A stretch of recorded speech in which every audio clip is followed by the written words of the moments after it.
Noodles சாப்பிடும் பறவைகள். பறவைகளோட கிராமத்துல துணிக்குருவிக்கு நிறைய கௌரவம் இருந்துச்சு. சமையல்னு வந்துட்டா துணியை அடிச்சுக்க யாருமே இல்ல. எப்பவும் செய்யற சாம்பார் பொரியலை தவிர்த்து தினமும் ஏதாவது புதுசா செய்யணும் அப்படின்னு துணி ஆசைப்பட்டுக்கிட்டு இருப்பா. அதனாலதான் வாரத்துக்கு 2 தடவையாவது ஊருக்கு பக்கத்துல இருக்கிற பட்டணத்துக்கு போய் அங்க இருக்கிற புது புது உணவுகளை பார்த்து கத்துக்கிட்டு அதை அவருடைய சமையல் அறையில அவன் முயற்சி பண்ணி பாப்பா. அன்னைக்கு மதிய நேரம் ஸ்கூல்ல புஜ்ஜி, பன்னு, சின்னு 3 பேருமே லஞ்ச் டைமுக்கு லஞ்ச் பாக்ஸை ஓபன் பண்ணி வந்து உட்காந்தாங்க. ஐயோ, இன்னைக்கு இதே குழம்பா? எங்க அம்மா எப்ப பார்த்தாலும் இந்த வெண்டைக்காய் குழம்பே வச்சு கொடுக்குறாங்கடா. எங்க அம்மாவும் அப்படிதான். நேத்தும் கத்திரிக்காய் குழம்பு, இன்னைக்கும் கத்திரிக்காய் குழம்பு. அதுக்கும் இதுக்கும் எந்த ஒரு வித்தியாசமும் காணோம். ஆனா புஜ்ஜி குருவி மட்டும் ரொம்ப பெருமையா அவளுடைய லஞ்ச் பாக்ஸை ஓபன் பண்ணா. அதுல இருந்து கமகமன்னு மனம் வந்துச்சு. பாத்தீங்களா, இது மசால் தோசை. எங்க அம்மா சிட்டிக்கு போய் நேத்து தான் இதை பார்த்து கத்துக்கிட்டு வந்தாங்க. இன்னைக்கு எனக்காக ஸ்பெஷலா இதை செஞ்சு கொடுத்துருக்காங்க. அதை கேட்டதுமே சின்ன பண்ணு 2 பேருமே அவங்களுடைய முட்டை முட்டை கண்ணை திறந்து ரொம்ப ஆர்வமா புஜ்ஜியோட லஞ்ச் பாக்ஸை பார்த்தாங்க. புஜ்ஜி, பார்க்க ரொம்ப நல்லா இருக்கு, எங்களுக்கும் கொஞ்சம் கொடுக்குறியா? சரி, எடுத்துக்கோங்க அப்படின்னு 2 பேருக்குமே கொஞ்சம் கொஞ்சம் சாப்பிட கொடுத்தா. அதை சாப்பிட்டு அவங்க 2 பேரும் ரொம்ப சந்தோஷப்பட்டாங்க. ஐயோ, துணியாத்த கையில ஏதோ மேஜிக் இருக்கு. எங்க அம்மாவுக்கு எப்பதான் இப்படியெல்லாம் சமைக்க வருமோ என்னவோ அப்படின்னு சொன்னாங்க. அன்னைக்கு சாயந்தர நேரம் ஸ்கூல் முடிஞ்சு அவங்க வீட்டுக்கு வந்துட்டாங்க. சாயந்தரம் வந்து சிச்சு அவங்க அம்மா கிட்ட இதுதான் சொன்னான். அம்மா அம்மா, துணியத்தை எவ்வளோ நல்லா சமைக்கிறாங்க தெரியுமா? இன்னைக்கு புஜ்ஜிக்காக மசால் தோசை செஞ்சு கொடுத்தாங்க. நீ எப்போம்மா இந்த மாதிரி எல்லாம் எனக்கு சமைச்சு கொடுக்க போற? சிச்சு காக்கா கோவமா, அவளுக்கு இதே வேலை. எப்ப பார்த்தாலும் ஊர் சுத்திக்கிட்டு புதுசு புதுசா சமைச்சு கொடுத்துட்டு இருப்பான். எனக்கு இதுக்கெல்லாம் நேரம் எங்கடா இருக்கு? வாயை மூடிக்கிட்டு நான் கொடுக்கறத சாப்பிடு அப்படின்னு பிள்ளைய திட்டுனா. சோட்டுக்கிளியோட வீட்டுலயும் பன்னு அவங்க அம்மா கிட்ட, அம்மா, துணியாத்த ரொம்ப நல்லா சமைக்கிறாங்க. புஜ்ஜி தினமும் ஸ்கூலுக்கு ஒன்னொன்னா கொண்டு வரா. நீ எப்பமா எனக்கு இந்த மாதிரி எல்லாம் சமைச்சு கொடுக்க போற? அப்படியா? துணி அந்த அளவுக்கு சமைக்கிறாளா? சரி, ஒரு நாள் அவ வீட்டுக்கு போய் பார்க்கலாம். இப்படி நாட்களும் போய்கிட்டு இருந்துச்சு. கொஞ்சம் நாளுக்கு அப்புறமா துணி மறுபடியும் பக்கத்துல இருக்கிற சிட்டிக்கு போனா. இந்த தடவை அவ ஒரு புதுவிதமான சாப்பாட பார்த்தா. ஒரு வண்டியில ஏதோ நீள நீளமா இருந்துச்சு. அதை எல்லாருமே தட்டுல போட்டுக்கிட்டு 2 குச்சியை கையில வச்சுக்கிட்டு உருட்டி உருட்டி சாப்பிட்டுக்கிட்டு இருந்தாங்க. துணி அந்த கடைக்காரங்க கிட்ட போய், ஏங்க, இது என்ன சாப்பாடு? பார்க்க ரொம்ப வித்தியாசமா இருக்கு, ஆனா எல்லாரும் ரொம்ப விரும்பி சாப்பிடுறாங்க. மா, இது சைனால சமைக்கிறது நூடுல்ஸ்னு சொல்லுவாங்க. பசங்களுக்கு ரொம்ப பிடிக்கும். அப்படியா?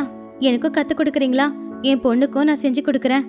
அந்த கடைக்காரரு நல்லவருங்கிறதுனால நூடுல்ஸை எப்படி வேக வைக்கணும், என்னெல்லாம் காய்கறியை பயன்படுத்தணும், சாஸ் எந்த அளவுக்கு ஊத்தணும் எல்லாத்தையும் சொல்லி கொடுத்தாரு. துணியும் அதை நல்லபடியா கத்துக்கிட்டா. அதுக்கப்புறம் தேவையான பொருட்களை வாங்கிக்கிட்டு அவ வீட்டுக்கு வந்துட்டா.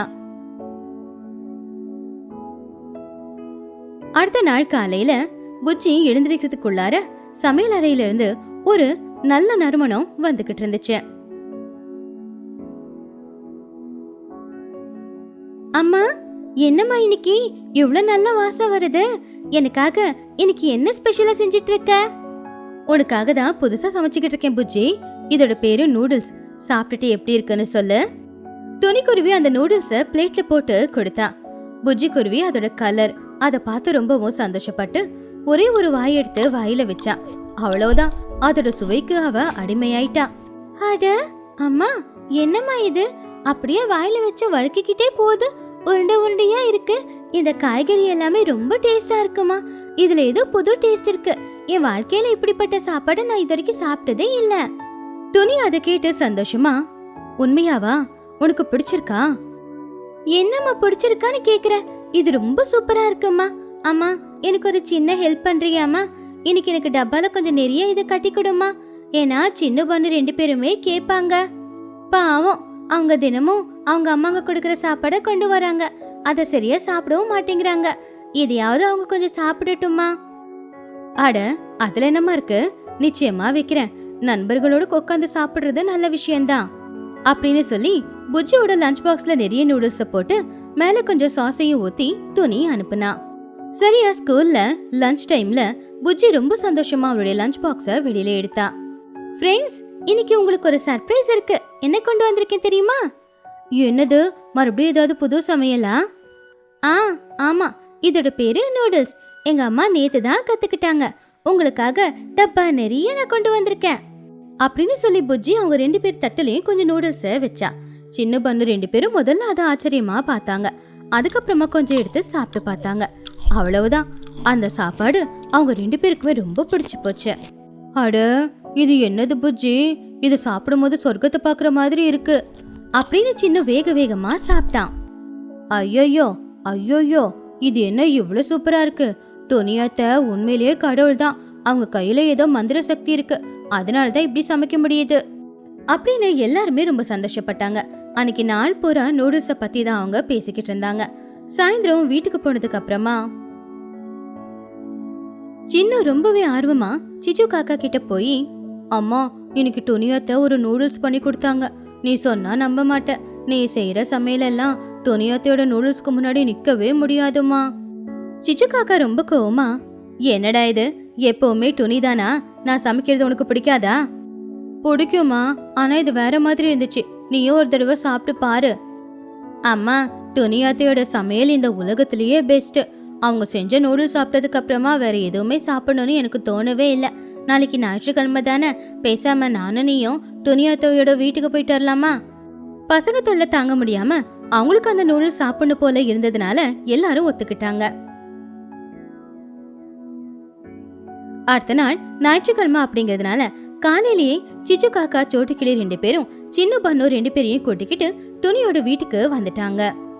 வாங்க வாங்க, என்ன எல்லாரும் இன்னைக்கு ஒன்னா வந்திருக்கீங்க அப்படின்னு துணி கேட்டப்போ சிச்சு காக்கா கோவமா, ஒன்னும் இல்ல துணி, நேத்து ஏதோ நூடுல்ஸ் பண்ணி கொடுத்தியா, ரொம்ப நல்லா இருந்துச்சுன்னு பசங்க 2 பேரும் சொன்னாங்க. அதான் நீ செஞ்சு கொடுத்தா சாப்பிட்டு போலாம் அப்படின்னு வந்திருக்கோம். ஆமா துணி, முடியாதுன்னு சொல்லாத. எங்க பிள்ளைங்களுக்காக செஞ்சு கொடுக்கறியா? அவங்க ஆசையா கேக்குறாங்கல்ல. துணி சிரிச்சுக்கிட்டே, அட, இதுக்கு இந்த அளவுக்கு கேட்கணுமா? நீங்க என்னுடைய நண்பர்கள் இல்லையா?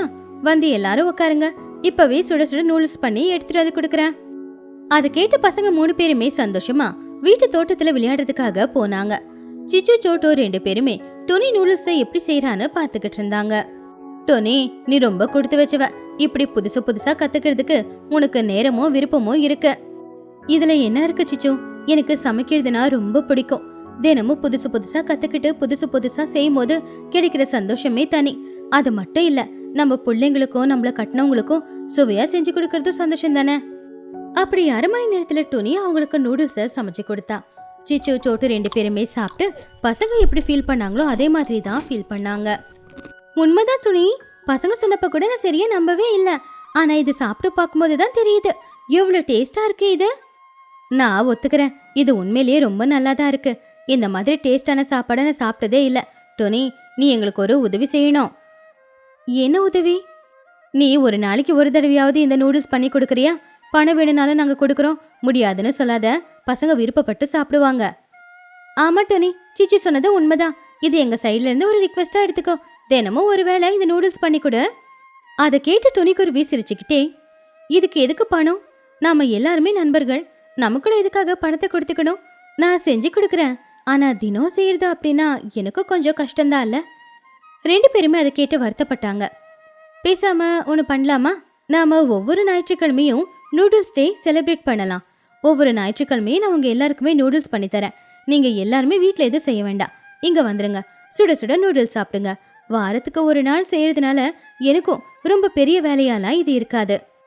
இதை கேட்டதுமே எல்லாரும் ரொம்ப சந்தோஷப்பட்டாங்க. டோனி, இந்த யோசனை நல்லா இருக்கு. நீ சொல்ற மாதிரியே ஞாயிற்றுக்கிழமை நாங்க இங்க வந்துடுறோம், நூடுல்ஸை சாப்பிட்டுட்டு போறோம். ஆமா, இது நல்ல யோசனை தான். இனி ஒவ்வொரு ஞாயிற்றுக்கிழமையும் பண்டிகை தான். அப்படி அவங்க எல்லாரும் முடிவு பண்ணபடி ஒவ்வொரு ஞாயிற்றுக்கிழமையும் நூடுல்ஸ் டே செலிப்ரேட் பண்ணணும் அப்படின்னு நினைச்சாங்க. துணி செஞ்சு கொடுக்குற நூடுல்ஸை சாப்பிட்டு எல்லாருமே சந்தோஷப்பட்டாங்க.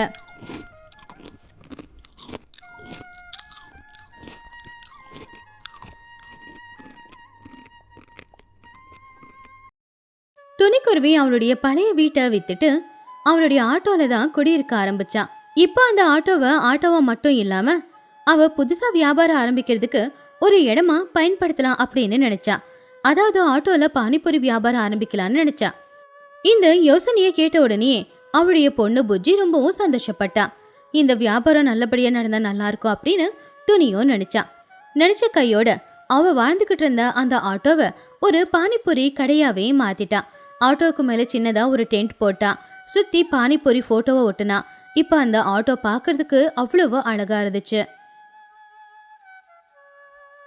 துணிக்குருவி ஆட்டோவை பார்த்து ரொம்பவும் பெருமையா, புஜ்ஜி பாத்தியா, இந்த ஆட்டோ தான் இனிமே நமக்கு வியாபாரம் நடத்த போற இடம்.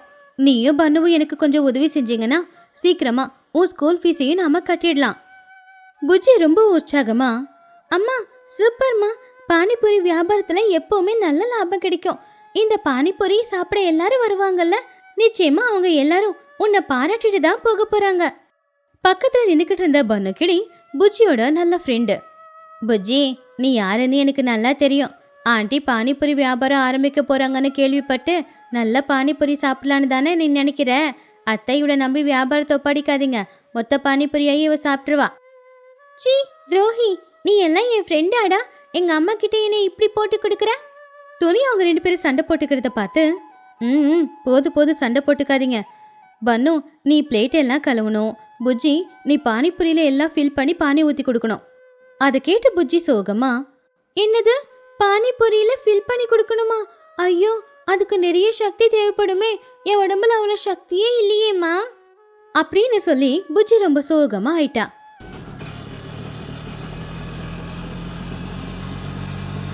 பன்னு ரொம்பவும் சந்தோஷமா ஆண்டிக்கு உதவி செய்யணும்னு பிளேட் எல்லாத்தையும் கழுவிக்கிட்டு இருந்தான். அப்ப பன்னு துணிக்கிட்ட ரகசியமா, ஆண்டி அங்க பாருங்க, புஜ்ஜி எந்த வேலையும் செய்யாம அமைதியா உக்காந்துக்கிட்டு இருக்கா. அவ வர வர ரொம்ப சோம்பேறியா மாறிக்கிட்டு இருக்கா. துணிக்குருவி புஜ்ஜிய பார்த்து, என்ன புஜ்ஜி வேலை செய்யாம இருக்க?